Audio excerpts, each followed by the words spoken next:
May I request Dr. Kumaran? He'll be talking to us about multifocals and trifocals. Now, when we look at this talk, there are talks, you will realize that we have used all the technologies. Multifocals, trifocals, he'll be talking to us about the technology, advantages and disadvantages. So good afternoon. At the outset, I'd like to thank one and all and Dr. Kumaran and AIOC for this wonderful opportunity. So my talk is on technology, advances and disadvantages of bifocals. I would not be using the term multifocals because multifocals is an outdated terminology. So I'll be using bifocals, trifocals, and I take the liberty to add on another technology which is called the EDOF. See, whenever I tell my friend, hey, I implanted a trifocal today, the first question they ask me is the near vision good? And as the patient has glare and halos. Okay, these are only two things they ask. Okay, and the answer might be very simple. But how do you arrive at this? So my talk is going to be based on why is a particular lens causing less glare or less halos, and why is a particular lens giving you a better near vision than your other lenses? So these are the questions. Has anyone bothered to flip the pack of the IOL and look at all the factors which are mentioned there? What do we see? The price, the power, and the near vision. But there are multiple other factors which are also listed on the back of the IOL which we do not care about. For example, the refractive index, the chromatic aberration, the hygroscopicity. These are all very important for you to decide whether a particular lens is good or not. So on this basis, my talk is divided into two parts. The first part, I'm going to talk about the technology, the material, and the second part is all the questions which you would ask now. What do we have to do to give a better near vision in EDOF lenses? So I have no financial interest in any of these lenses. So this is how all the multifocals IOLs evolved. Do you know how many technology is there to correct presbyopia with IOL based? Any answers for that? There are 9 different technologies involved in a multifocal IOL or a trifocal. All we know is diffractive, refractive, and EDOF. But there are also other technologies which are involved, which I'm going to talk about. So this is what I was telling. We only talk about the technology, but the other things we have to look into is the IOL materials, the IOL design, and the IOL property also. So this was the first time Dr. Hoffer is the first person who brought about multifocality. So any answers for this? Which IOL has the least chromatic aberration? You'll be amazed to find that your normal PMMA lens is the best lens available because the Abbe number is very high, the chromatic aberration is very less. It is indirectly proportional. But we never use these lenses. And this is the only lens, even if it is decentered, will not cause any glare and halos. It's much better than any of these lenses. But why do we run about hydrophilics and hydrophobics? The next thing which you have to look when you look into the IOLs is the refractive index. They're directly proportional. So more the refractive index, more is the chromatic aberration. So again, what is important? That is why the hydrophilic lenses are still in the market. They come with the hybrid material because the hydrophilic lenses are the one which has at least a refractive index and a better chromatic aberration.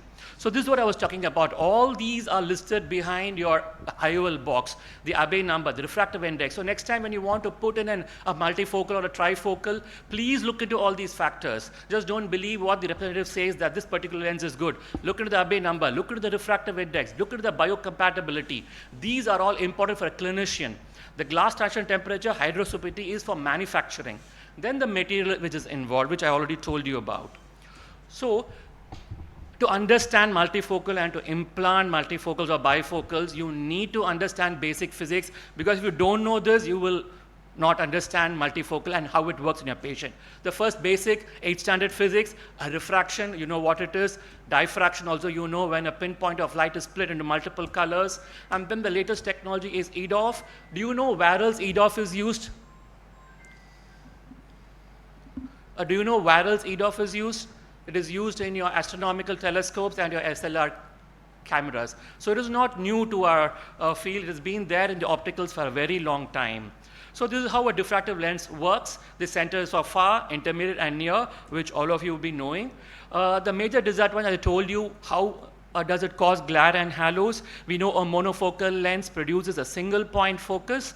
and all the light goes into the focal point, and there is a pinpoint source, and there's no glare and halos. When you come to a bifocal, we know there are two focal points. When one is at focus, the other is at defocus, and this produces a glare and halos. So what happens in the EDOF? The surface of the lens is modified differently to ensure that the light rays are not brought to focus, but they're made to collapse over a particular point which falls within the Strum's conoid. If you go into your first year of ophthalmology, the EDOF depth falls within the Strum's conoid, and that's how the EDOF lenses work. And this does produce glare and halos, but is much less than the other thing. The other positive thing about the EDOF lenses is that it is able to correct your chromatic aberration. You could have seen some patients complaining of bluish tinge after you have operated on them. This you would find whenever the patient has an hyperopic error before the surgery, and when you give him a pinpoint 6/6, you will find that the patient complains the flames are more bluish. So this is what the chromatic aberrations. And as I told you earlier, the EDOF lenses, the elongation of the depth of focus falls within the Strum's conoid. So when you have a very demanding patient who asks you, sir, will I get 6/6? In those patients, always better to go for an EDOF because it is less forgiving on the errors which you make. So when you land up with a 0.75 or even a 1 diopter error, though these patients don't read 6/6 on your Snellens, they do not complain. So that's why I'm telling you, and EDOF lenses are less fogging to you when you have a demanding patient and when your biometry is off the error. So as I told you, there are 9 different kinds of technology involved. The first one is zonal refractive, which you know if you have been practicing multifocality in your 90s and 2000, you could have implanted a lot of these lenses. Then the aspheric refractive, the refractive technology lost its focus for a long time. Now it's come back again with the aspheric refractive, for example, the IHATS and Vivity, which my colleagues told you. Then the diffractive multifocal lens, as you know, Technis multifocal, which is still there in the market. Then came the EDOF diffractive. Then came the trifocal diffractive. So the technology, so the companies play with these basically 3 kinds of technology. And then comes the combined one. They combine both refractive and diffractive. They combine trifocal refractive and diffractive, and the EDOF bifocal diffractive, and now we have the zonal aspheric diffractive. So this is how they've been playing. So I given the names listed below the example is just for a reference purpose. I don't have any special interest in any of these lenses. So this is how you should look into how these lenses have come. This is a very important slide. That's what I would feel. So the bifocal, EDOF and trifocal, to understand that, please understand an EDOF lens will never give you a good N6 vision. It will only give you at the max N8 if you're bang on the target. If your distance vision is 6x, only then it will work. When you have a 0.5 or a 0.75 for distance, and EDOF lenses or any of the lenses will not work. Don't talk about multifocality. So first, refine your prediction error. Okay, refine your surgical A constant before you look into any of these factors. So as I told you, a bifocal works well for near and distance. A trifocal is a compromise for all the 3 distances. So these are the common questions. Why do surgeons do not implant multifocal? The basic answer is dysphotopsia and glare and halos, and they're scared whether they would give a N6 to these patients when they ask you. I tell them there's no straightforward answer to anything. So these are the common questions we come across. Which presbyopia IOL has the most dysphotopsia?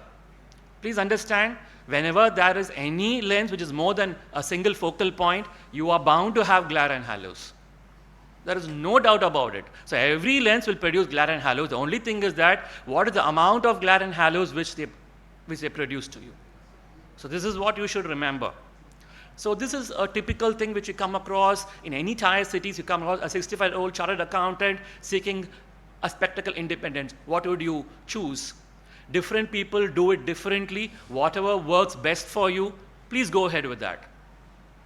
There are so many combinations available. So talk with the patient, learn his lifestyle, look into what kind of personality he is, and then you decide it. Yeah, you have time. You have time. Go ahead. So all the questions which you asked have already been, studies have been done. So I'm going to take you to different studies which will answer different questions. So the first study compared 3 different types of trifocals which was first came into being way back in 1998.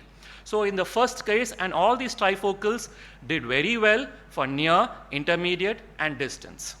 Then the second study, they compared a bifocal diffractive with a trifocal diffractive. That is, one eye had a trifocal, other eye had a diffractive technology. What did it give? The diffractive lens was good for near and distance.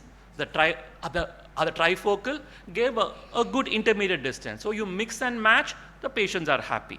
The next study, one eye trifocal, other eye EDOF diffractive.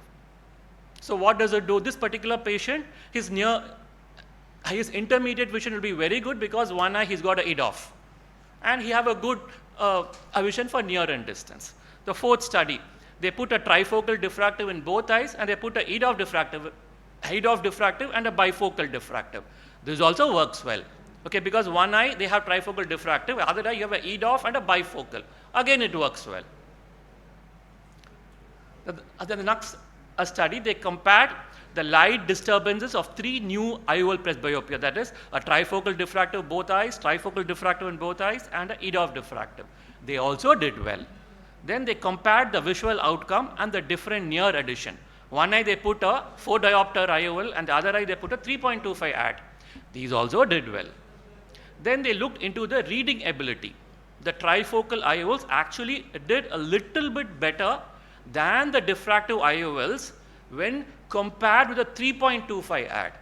But when they compared this with a 4 diopter ad diffractive, the trifocals didn't do well. The diffractive 4 diopter ad did much better than the trifocal IOLs. Then we talk about negative dysphotopsia. This everybody could have come across this negative dysphotopsia. This occurs more in younger patients and with shorter axial length. It is less with your hydrophilic material than with your hydrophobic material. So again, though we talk about the PCO rates being more in the hydrophilic material, your negative dysphotopsia is very less. And what is the percentage of people who experience negative dysphotopsia? It's hardly 2 to 3%. But 1 patient is enough to take your chat time and kill your patients. The next one is the contrast sensitivity. The contrast sensitivity was least with the EDOF IOLs, and it is almost equivalent both to the trifocal and diffractive. Remember, the glare and halos are almost equivalent with the trifocal and the bifocals, and much less with the EDOF. EDOF also has glare and halos, but it's much, much less. Then do not put your patients on an autorefractometer when you are going to refract them.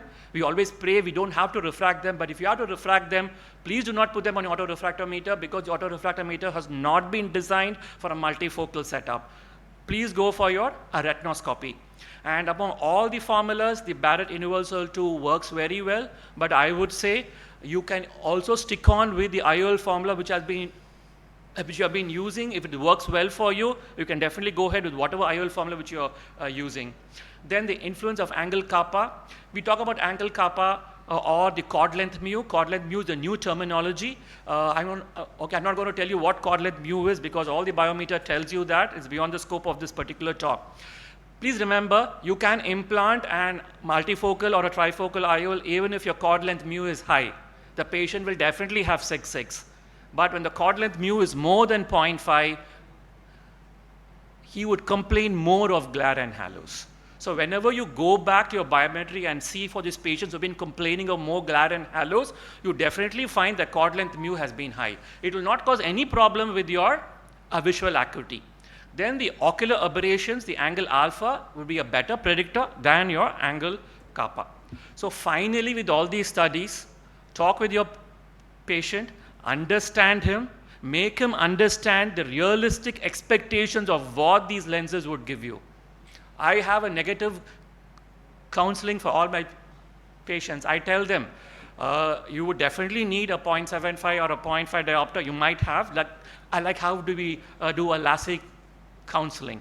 But for normal day-to-day life, you can be without glasses. So understand your patient, have a basic knowledge of these lenses, and then decide what your patients needs. So choose what's best for your patients. Thank you. Thank you, Dr. Kumaran. Only one question, just for the audience sake. Do you say chord mu 0.5, that's all? Because it differs with machine to machine. Yeah, see chord length, actually the older terminology is angle kappa, but what you have to do is a vertical and a horizontal measurement has to be taken and both has to be added together, and if it is more than 0.5, that is called a chord length. What 0.5 on which mission? I use the lens star, so I follow the 0.5. 0.5, because almost all these IOL calculating machines, that is your biometers, have a different reading from what you find on a pentacam or with a eye tracing. The reason for that is pentacam and eye tracing look at this angle on the cornea. However, while the IOL biometers look at it deep inside in the anterior chamber, just in front of the lens. So with the I'm not sure about, I have not used lens star, but with IOL master, they say it's 0.33. Tommy doesn't record, Yeah. so But what we need to understand is most of the IOL formulas have been defined and refined only through lens star. yes, most of except it. Holiday. Holiday, All the other well, formulas are European based. Barrett. Yeah, Barrett, except Barrett. The one which we use is Yes. not through So, lens. so lens star has been the fundamental one to define all this. So whichever machine you use, please look at that, read that book. These parameters, what we say here might change. Look at that book and then decide it. It was an excellent